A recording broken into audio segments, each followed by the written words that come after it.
Merci d'être présent dans notre beau milieu, malgré la température. Donc, je m'appelle Gilles Gagnon, je suis le directeur de la municipalité. Je fais juste à titre d'animateur rapidement. On va aller directement à l'essentiel. On a une belle nouvelle. Nous, on est bien fiers de cet événement-là, dans le fond, là, chez nous, d'avoir travaillé fort en collaboration avec la municipalité. Le premier qui va prendre la parole, je vais vous laisser M. Benoît Bouchard, qui est le président de la CBG, de l'Association de conservation de la vallée du Gouffre, qui a eu une grosse année, je pense, hein, qui a travaillé fort avec ses différents membres et du CA. Donc, je vais laisser la place à M. Bouchard vous expliquer cet bel événement qui se passe chez nous. C'est un rêve qui se réalise. Ça y penser. En tout cas, on est rendu là. L'association a fait une demande pour avoir un investissement, pour avoir un support. Et la Fédération du saumon de l'Atlantique a été avec nous et nous a supportés. Donc, c'est un investissement de 232 000 pour la construction du poste d'accueil. Donc, 112 000 nous est donné, la subvention de 112 000 nous est donnée par la Fédération québécoise du saumon de l'Atlantique. Et je tiens à remercier l'association, c'est notre président, M. Jean Boudreau, pour tout le support que vous nous avez donné, tout l'intérêt que vous avez porté à notre projet. Il y a aussi la municipalité de Saint-Urbain, toute la municipalité, et Mme Simard et son conseil qui nous ont supportés dans le projet en nous donnant le terrain ici où on est présent le long de la rivière. L'Association de la conservation de la vallée du Gouffre, ça a été fondée par des visionnaires en 1979. Et il y a eu un poste d'accueil, mais c'était toujours temporaire jusqu'à ce qu'on décide d'en faire un, puis qu'on ait la place là, présentement. Je vous dirais que c'est permettez, je vais prendre mes notes, c'est des investissements qui nous rapportent dans la région parce que c'est avec plus de 2000 jours pêche cette année sur la rivière du Gouffre, c'est des retombées économiques de plus de 1,2 million qu'on reçoit dans la région. C'est très intéressant pour tous les intervenants, tous ceux qui sont intervenants, tous ceux qui peuvent, l'hébergement, la nourriture, on s'entraide. Je parlais tantôt de l'investissement de 232 000. C'est 112 000 de la Fédération qu'on a reçu. Et c'est la valeur du terrain que la municipalité nous a donné, c'est une valeur de 50 000. Donc, vous pouvez voir qu'on a été supportés. Il y a des gens qui ont cru en nous. J'aimerais remercier tout ce travail-là, tout le support qu'on a eu. Mme Simard et votre équipe, la municipalité de Saint-Urbain pour le terrain. La Fédération, M. Jean Boudreau, pour tout le support que vous nous avez donné et vous nous avez aiguillés dans notre demande de subvention. Le conseil d'administration de l'association. Pascal Tremblay pour son expertise dans la construction. Il y a Gaétan Girard, Jean-Jacques Etcheverry-Garay, Sébastien Perras, Danny Simard, qui est représentante de la municipalité de Notre-Dame-des-Monts, et M. Rémi Farland, qui est membre du conseil d'administration. Encore 1000 fois merci, 1000 merci. C'est un rêve qui se réalise. Alors, M. Jean Boudreau, président de la Fédération, M. Benoît Bouchard, président de l'Association de conservation de la vallée du Gouffre, M. Léonard Bouchard, représentant municipal, Mme Annabelle Tremblay, qui est conseillère en développement économique de la MRC de Charlevoix, bien sûr, Benoît Gilles, directeur général de la municipalité, Média, merci d'être là aujourd'hui. Alors, ça me fait grand plaisir, au nom du conseil municipal, de vous souhaiter la bienvenue aujourd'hui pour cette annonce tant espérée et souhaitée par une municipalité, par la MRC, par une région voulant offrir un poste d'accueil répondant aux besoins de ses membres, de ses visiteurs du Québec et d'ailleurs. Alors, Mme Claudette Simard, mairesse de Saint-Urbain, on vient d'assister à une belle annonce ce matin, et pour la municipalité et pour les gens qui aiment le plein air. Oui, on est tellement fiers quand même. Je vous dirais que l'Association de conservation de Vallée du Gouffre attend cette annonce depuis quand même un bon bout de temps, attend parce qu'ils ont travaillé très fort pour le réaliser. Et une très bonne collaboration, bien sûr, entre la municipalité et l'association, puisqu'on nous leur cédons le terrain par bail amphithéotique pour 30 ans et renouvelable après 30 ans sur ce qu'on appelle, nous, un site stratégique sur le bord de la rivière, dans le rang Saint-Jean-Baptiste. Alors, pour nous, je trouve ça extraordinaire d'avoir enfin la construction de ce beau bâtiment. Parce qu'effectivement, c'est une richesse pour Saint-Urbain, la rivière du Gouffre. Oui, ça fait tellement... Bien, écoutez, ça fait partie de notre patrimoine. La rivière du Gouffre, écoutez, a été nommée la Gouffre par Samuel de Champlain en 1608. C'est pas n'importe quoi. Alors, on parle d'une rivière avec un paysage pittoresque, mais aussi tourmentée par des glissements de terrain, tourmentée par le débordement. Et bien sûr que souvent, les gens, quand ils font le lien avec la rivière, ils font aussi à l'occasion le lien avec des problèmes qu'a causé la rivière du Gouffre. Mais en fait, il faut penser du côté positif aux enjeux financiers que représente l'accès à cette rivière pour les passionnés et mordus de pêche.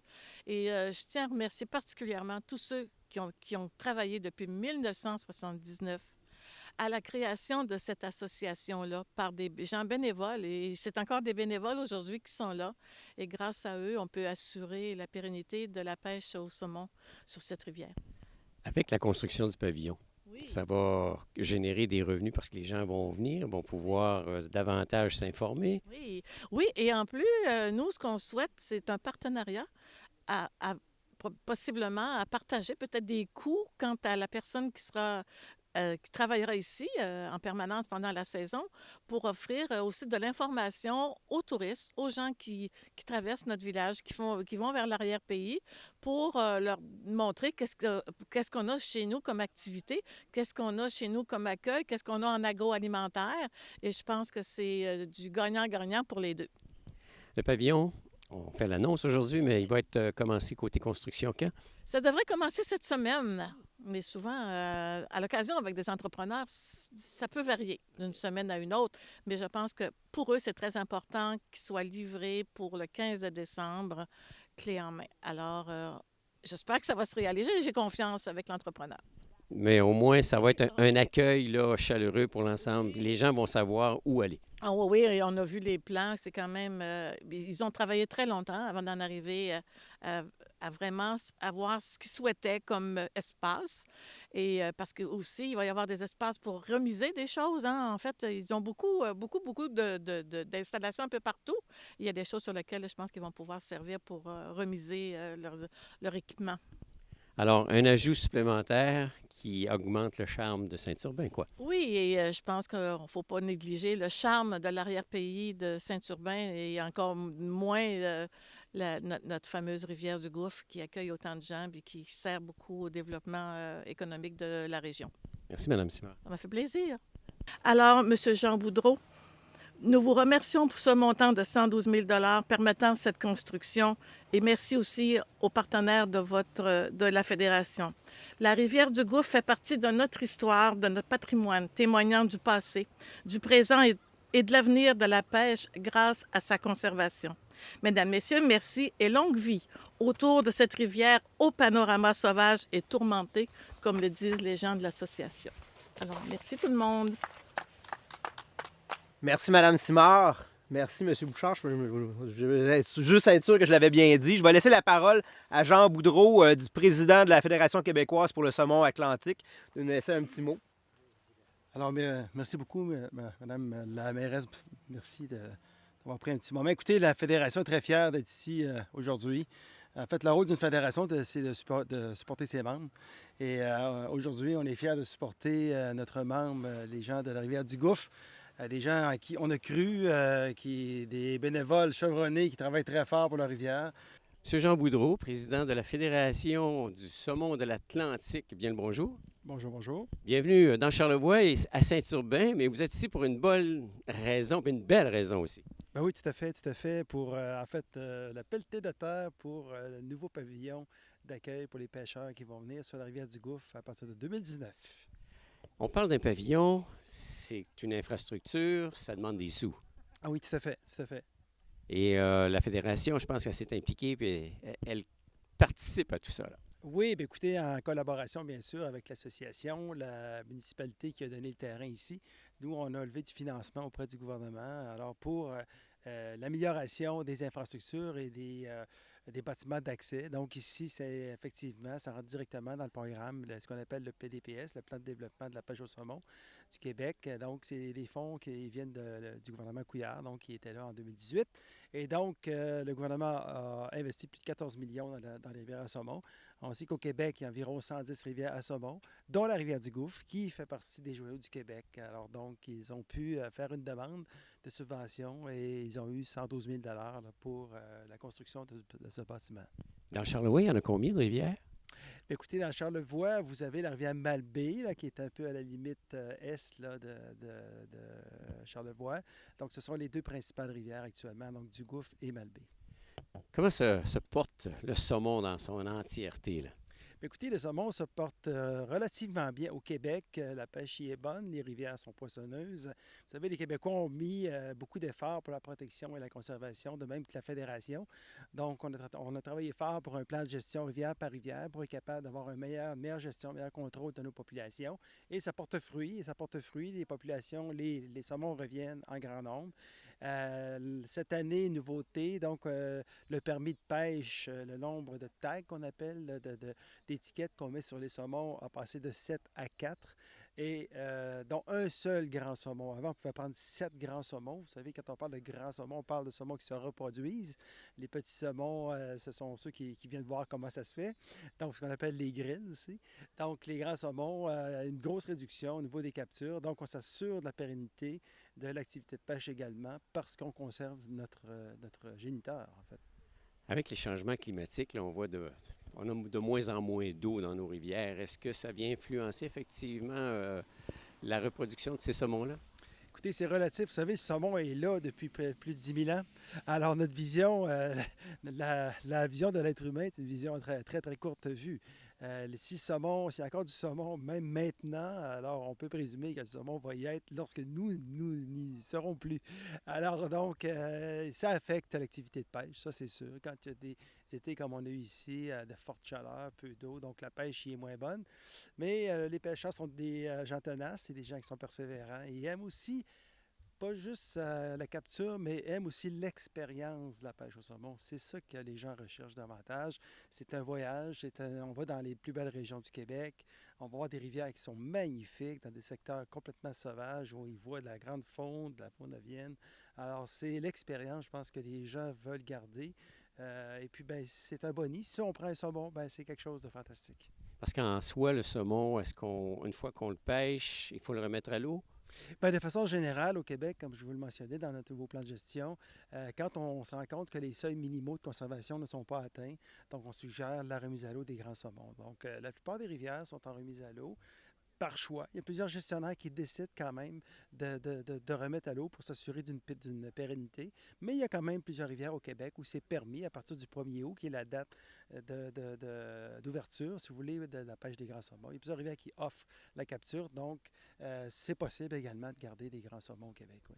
La saison, vous parliez là, de l'ouverture, ça va jusqu'à quelle date après? Bien, ça débute environ vers le 15 de juin. Ça dépend des régions, hein, parce que c'est sûr que le saumon arrive plus tard ici que sur la Côte-Nord ou en Gaspésie. Vous savez, lui, quand il part du Groenland, là, ça il prend 3 mois, hein, pour se rendre ici. C'est un grand voyageur, notre saumon. Il passe sa vie, il vient se reproduire ici, mais le reste du temps, il est toujours en mer, puis il se déplace entre le Groenland et ici. Donc, c'est un grand, grand voyageur.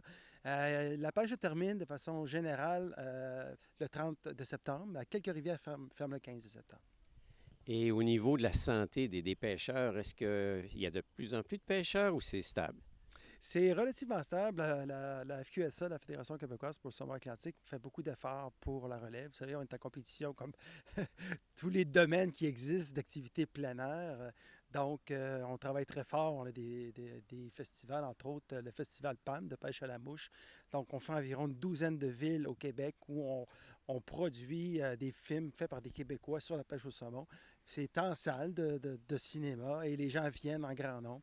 On rejoint environ 2000-2500 personnes par hiver comme ça pour garder la motivation, pour amener les jeunes à découvrir cette activité-là. Les jeunes, souvent, viennent, c'est des citadins, ils aimeraient le faire, mais ils ne savent pas comment. Donc, par le biais d'activités comme ça, où on croise les gens, on a aussi des activités de mentorat annuelles, autant mixtes que on a même des mentorats pour femmes parce que la clientèle femme est vraiment intéressante. C'est une activité zen, la pêche au saumon, qui est vraiment intéressante pour toute classe. Donc, les jeunes, les moins jeunes, tout le monde. On parle des retraités, mais les retraités, maintenant, c'est 50 ans, 55 ans.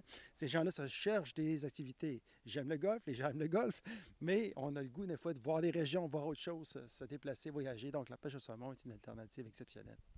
Et côté financier, je veux dire, ça représente quand même plusieurs sous, là, plusieurs millions de dollars, finalement.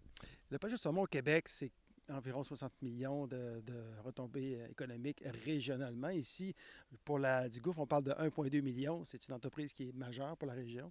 Donc, non, c'est une activité également qui fait travailler les gens dans les régions. Il y a plusieurs personnes là, qui sont si vous voulez, impliquées dans cette activité-là. Donc, non, c'est majeur. C'est une activité majeure au Québec. M. Boudreau, ben, là, la saison est terminée, mais on se reverra lors de la construction, effectivement, du pavillon ici, là. Ah, bien sûr, on va venir voir ça comme président de la FQSA, mais aussi comme pêcheur, c'est sûr. Merci. Merci. Merci, M. Boudreau. Ça mettrait un terme à cette présentation-là. On pourrait passer à la pelletée de terre. Encore un énorme merci de vous être déplacés. C'est pas grand-chose, mais pour nous, c'est quelque chose de très important pour la municipalité de Saint-Urbain. C'est un site incroyable. C'est un site stratégique pour le développement de la municipalité. De le faire en collaboration avec cette belle association-là qui travaille depuis longtemps, d'offrir un poste d'accueil où on va pouvoir aussi passer de l'information. Pour nous, c'est magnifique. Puis juste ça, là, ça va longue vie à l'association, puis on est bien fiers d'être partenaire. Merci. Hein?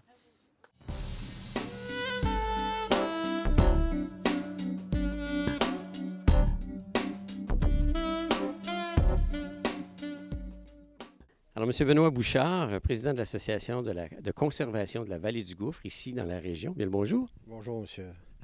Vous avez eu une belle nouvelle, là. Je vous sentais émotif tantôt, là. C'est le comble d'un rêve, je vais vous dire. C'est qu'on ait un poste d'accueil, que les sportifs aient une identité et une place pour se retrouver. Puis se donner des services, c'est un rêve. Quel est votre intérêt ou comment en êtes-vous venu à vous impliquer? C'est un bijou, c'est un joyau qu'on a dans la vallée du Gouffre. Il fallait s'en occuper. Il fallait le mettre en valeur, le faire. Il y a des gens qui ont cru à cette rivière-là en 1979. Il ne faut pas oublier le travail qu'ils ont fait. Puis quand on voit les retombées économiques qu'on peut avoir dans la région, là, une petite rivière qui nous donne plus de 1,2 million de retombées économiques, il faut s'en occuper. C'est un petit moteur, mais il faut s'en occuper. Si on regarde à ce niveau création d'emplois, c'était 10 personnes qui travaillaient ici cet été là, dans la petite roulotte au poste d'accueil pour donner des services. L'entretien des sentiers, la faune, la protection de la faune. C'est pas négligeable, il faut s'en occuper. Alors là, aujourd'hui, on a fait l'annonce qu'il va y avoir un pavillon permanent, bien sûr, ça ne sera plus la roulotte. Alors, ça va avoir quelle dimension et quel rôle ça va jouer?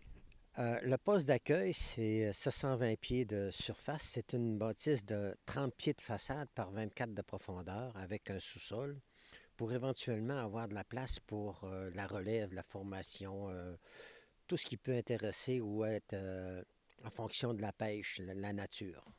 Avoir une place d'accueil. Et il en vient des pêcheurs par année, là. Ben, voyez-vous, on a eu des gens du Cameroun, de la Norvège, de la Belgique, de la France, de la Suisse, de l'Italie, de la Floride, Texas, Dakota du Nord, Caroline du Sud, New York. Puis, c'est pas négligeable, il faut s'en occuper. Ça, c'est à l'extérieur du pays. Dans le pays, on a eu de la Colombie-Britannique, de Toronto, de Terre-Neuve. Donc, faut mousser notre petit moteur économique. Les gens qui viennent de partout comme ça dans le monde, ils ont entendu parler de la rivière du Gouffre. Comment? C'est par la promotion qu'on a faite. On a changé, on a rafraîchi notre site web Et avec l'aide de monsieur Fortin, là, un spécialiste en informatique là, qui est avec nous dans sur le site Internet, là, qui a tout fait les aménagements pour que ce soit connu. C'est des processus qui est long, mais on a eu l'aide de la fédération, on a eu l'aide de la municipalité, on a eu beaucoup de gens qui nous ont aidés. La madame la MRC là, qui nous a aidés dans le projet, là, tout ça, là, jamais on ne serait arrivé. Là. Il y a les gens du conseil d'administration aussi avec leur expertise différente. C'est ce qui fait la force d'un groupe. C'est la différence autour de la table. Puis ça nous permet d'avancer, d'évoluer. Parce que la rivière du Gouffre, c'est un bijou là, qu'on a ici. Là. Monsieur, c'est un joyau. À 1 heure de Québec, les commentaires quand je faisais là, l'accueil là, cet été, là, à 1 heure de Québec, je suis à la pêche. Les gars de Lévis, les gens de Lévis, c'est 1h15, 1h30 quand je suis à la pêche. Je m'en viens à la pêche après le travail, puis ça me permet maintenant, après ça, de retourner à la maison. Donc, plutôt de faire un 7-8 heures, on me parlait de d'autres rivières. Donc, c'est une place qui peut être qui est accessible. La pêche au saumon, ça commence vers la mi-juin ici? Du 1er juin au 15 septembre. C'est les géniteurs, tu as l'obligation de remettre les géniteurs à l'eau. Les madeleines, entre 30 cm et 63 cm, on peut les garder. En dehors de cette dimension-là, il faut les remettre à l'eau. Ce qu'on essaye de sensibiliser les pêcheurs, s'il y a une façon de remettre à l'eau pour protéger la ressource, c'est être capable de donner au suivant puis d'en faire profiter d'autres. Justement, la ressource dans la rivière du Gouffre, elle se porte bien? Ça porte bien. On a eu le support encore là. Vous savez, la fédération, c'est quelque chose de merveilleux. On a eu le support de la fédération pour la barrière de comptage. L'an prochain, on va avoir la toute nouvelle technologie. Puis ça va se passer avec des capteurs, des écrans. Puis on va voir ça à l'écran, des capteurs. En tout cas, ils nous amènent la nouvelle technologie. Ça fait qu'on ne peut pas refuser. Puis c'est une ressource indispensable, notre fédération. Là. Ils ont des compétences et des connaissances qu'on ignore. Il faut les découvrir. Écoutez, moi, je vous lance une invitation. Avant l'ouverture de la saison de pêche, vous viendrez à TVCO, puis on se fera une belle entrevue autour de ça. Là. Ben, c'est certain que je vais y aller. Puis moi, je peux vous relancer. À l'ouverture, j'aimerais ça que vous veniez voir le bijou qu'on va avoir. Les bijoux que les sportifs vont avoir, l'identité comme membre de l'Association de conservation de la vallée du Gouffre, là, que les pêcheurs vont avoir. C'est quelque chose de vraiment beau. Alors, c'est un rendez-vous. Merci, M. Bouchard. Merci. Bonne fin de journée.